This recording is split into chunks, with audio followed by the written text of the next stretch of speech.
Coming to you live from our Eros Park studios here in Windhoek. Good evening and thanks for joining us for this week's last edition of Primetime News. I'm Michael Madiba. The 2023 State of the Nation address leads tonight's bulletin. President Dr. Hage Geingob delivered the 2023 State of the Nation address in the National Assembly on Thursday. The president termed this year the Year of Revival. Geingob delivered the address against the backdrop of Namibia's position and said it also speaks of the opportunities that lie ahead for the country. Let's listen into a portion of the president's address. It has taken the efforts of countless countrymen and women, years of hard work to secure the gains which we have made as a nation. The monumental changes that our country has undergone over the past 32 years speak to a government that remains committed to the general welfare and prosperity of all Namibians. As a head of state, I am confident that the foundations we have put in place over the past 32 years have set us on a path towards future success.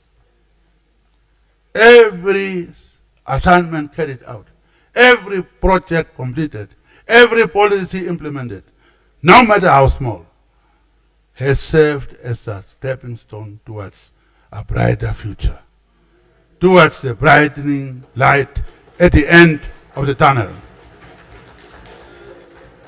Through thick and thin, we have stood firm as a people and as a country. Thus, I can confidently say that the state of our nation remains strong.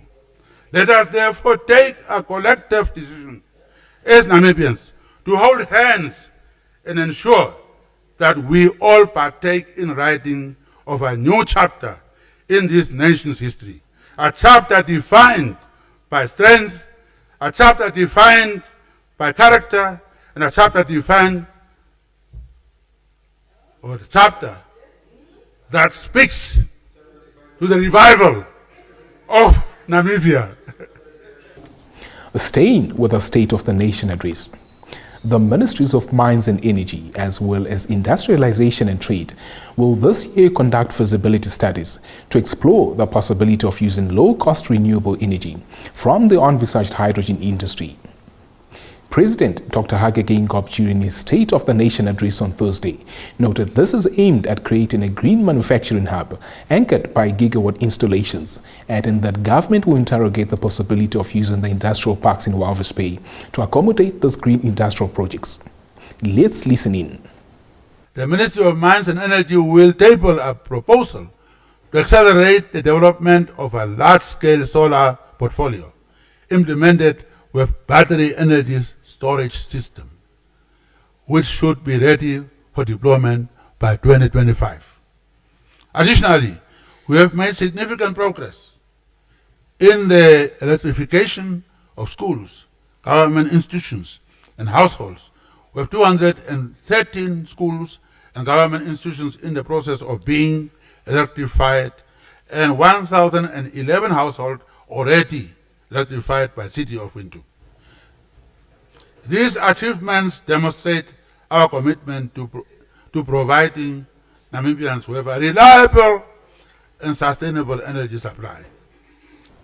Reacting to President Dr. Hage Geingob's address, Popular Democratic Movement Chief Whip Elmer Dienda said the suggested unemployment benefit grant of $1,500 Namibian is a noble idea, which could serve as a safety net for many unemployed young Namibians.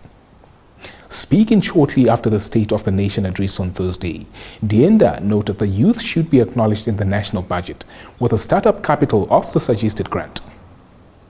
We are saying that if you saw the bills of the budget for the veterans, then they are getting, starting from 2,005 per month, then you have the middle class who are getting 15,000, and then you are having the upper class people who are getting, within the same Ministry of Veteran Affairs, who are getting a monthly income. Then you are asking ourselves, our youth, where are they standing with this regard?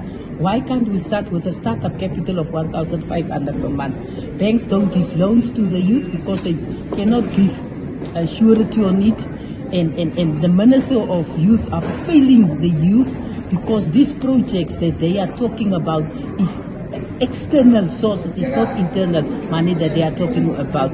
And these people who are giving this donor funding to our youth are coming with their own requirements, which our youth will never qualify for. So I think this is a good idea. We must look locally for our own children, how we can benefit them. So I think it's not a bad idea. Some of our youth want to see our fat cookies and all those things, but the starting capital is not there. All those youth who fail grade 11, they are just sitting at the street idling. So they cannot even go back to pay for NAMCOM studies. So this is a good idea. Moving on. The Namibia Economic Freedom Fighters Economic Commissar Michael Amshelelo said the upcoming demonstration against unemployment, scheduled for the 21st of March 2023, is due to the fact that unemployed youth do not want to celebrate a mockery of an independence. They told us that we must go to school, we must go and study. We have studied, but unfortunately the education is not the key because they keep changing the locks. And that is for that reason that on the 21st of March, we're calling upon every single Namibian to come and join us in this national protest. We're not only calling upon the unemployed people, we're also calling upon the employed people, because you, the employed people, are now the one having to deal with the burden of these people who are unemployed. Because your cousin is bothering you every single end of the month. Kazi Wanje, please send. Your uncles are there, please send. Your mother is there, please send. Everyone is literally asking you to send. Now we must stop the sending of money because everyone in this country must be employed. So we have already written the letters to the various government agencies where our letters or petitions must be received, and we are humbly requesting those agencies to please make sure that they avail people to come and receive our petitions. Failure for them to avail our people, guess what? The employed people might be going back to work on Tuesday, but us the unemployed who have nothing to do, will be back again on Wednesday to come and demand you to receive that petition if you don't receive it on that particular Tuesday, which is on the 21st of March. Your top roundup is up next.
Welcome to Primetime Biz, where business and economics take center stage.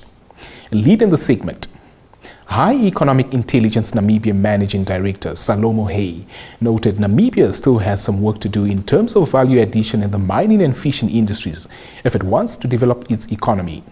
Hay expressed the sentiments in an interview with Nampa on the sidelines of the Nedbank Namibia Economic Presentation and Panel Discussion in Swakopmund on Wednesday. This was said by High Economic Intelligence Namibia Managing Director Solomon Hay in an interview with Nampa on the sidelines of the Nedbank Namibia Economic Presentation and panel discussion in Swakopmund on Wednesday. Namibia is heavily dependent on the extraction and processing of minerals for export, with taxes and royalties from mining accounting for 25% of its revenue. The bulk of the revenue is created by diamond mining, which makes up 7.2% of the overall 15% that mining contributes to Namibia's GDP currently. According to Hay, the majority of the country's minerals leave Namibia in raw form, which is not the best approach in terms of a developing economy. He added that agriculture is another sector that has the potential to grow and contribute greatly to the country's GDP due to its labor absorption rate. Namibia's GDP is projected at close to 3% in 2023 and is expected to pick up owing to increased mineral activities. Reporting for Primetime News, Primrose Harases. On to the agro sector. Head of State Dr. Hage Geingob revealed that the agricultural sector, through the multiplication of seed-related activities, created temporary employment for 4,519 people. The president revealed the statistics during his State of the Nation address in the August House yesterday. Let's listen in. In addition to this, President Dr. Hage Geingob, while delivering the 2023 State of the Nation address on Thursday, said several achievements can be reported to ensure Namibia achieves the measure of household and national food security and records zero deaths from hunger. The Namibia Agriculture Mechanization and Seed Implementation Program, he said, procured various machinery and equipment for use by crop and livestock farmers. These, he explained, have been distributed to the agricultural development centers, where farmers are able to access them for farming operations. In addition, the government, through the program, supported the production of 1,060 tons and 117 tons of certified and foundation seeds. Meanwhile, the head of state said in recognition of the rising high cost of living, the old age social grant has been increased 4 times from the initial amount of $600 in 2015 to the current grant of $1,400. That concludes our top news segment for this evening. Up next, we have a roundup of the latest developments in the world of economics, followed by what the weather has in store for us across the country.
Welcome, Sport Planet. Athletics lead the segment.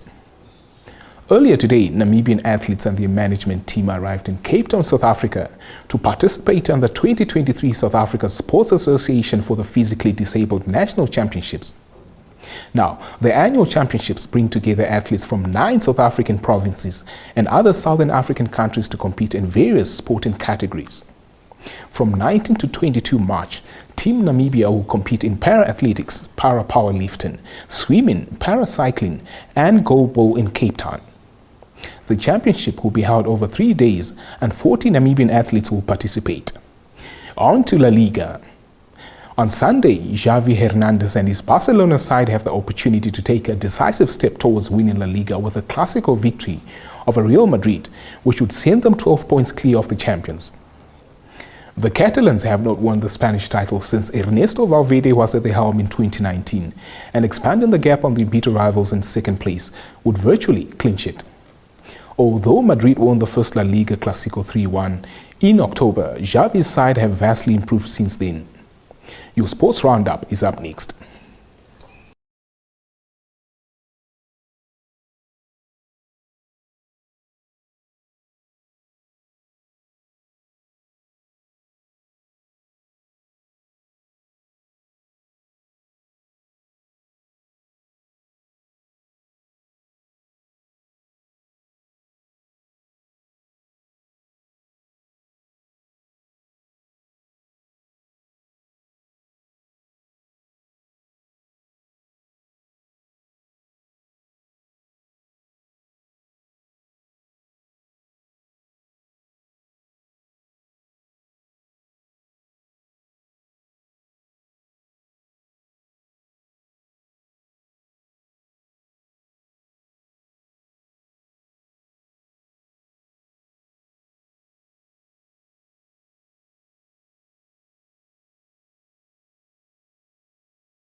And with that, we've reached the end of this week's broadcast.